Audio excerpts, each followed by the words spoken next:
camp was small, since it only had to hold one man.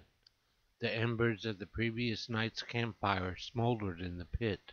A couple rays of sun broke through the boughs above, streaming through the open door of the tent. A groan could be heard from within, and then a muttered oath. A head poked out from the door of the tent, squinting in the morning light. It wasn't an attractive head, one most people might call average, or run-of-the-mill. It had curly brown hair, brown eyes, and a slightly bent nose that had been broken once before.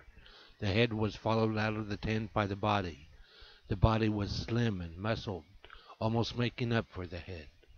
These features belonged to a young thief named Dalen, from a port city far to the south. He had fled to the north after nearly being caught during one of his jobs, leaving most of his possessions in a faraway town. He was on his way to the city of Saline, and hopefully brighter prospects than had been found so far on this trip. Dalen began packing his meager belongings, then walked back to the road he had been following for the last week.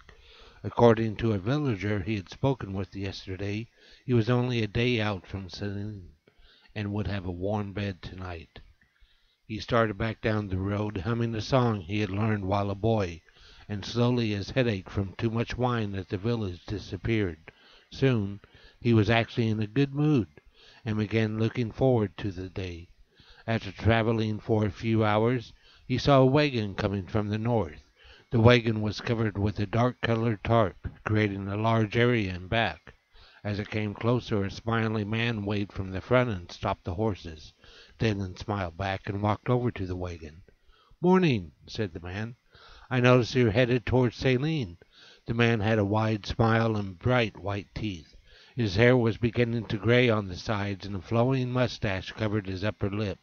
He wore simple but new clothes, buttoned up against the cold. "Yes, I plan on arriving this afternoon and finding work." "Well, I have some good-natured advice, then. There be trouble in the city. Seems the Dock Workers Guild is all fired up over the shipmasters refusing to pay full berthing fees. The shipmasters have decided to try and keep more money for themselves. The police are out in force, trying to keep the peace, and the prince is on the verge of declaring martial law until the trouble is over." "Sounds bad, but I'm committed to Saline," said Dayton with a frown. "Good luck, then. What is the road like from your direction?"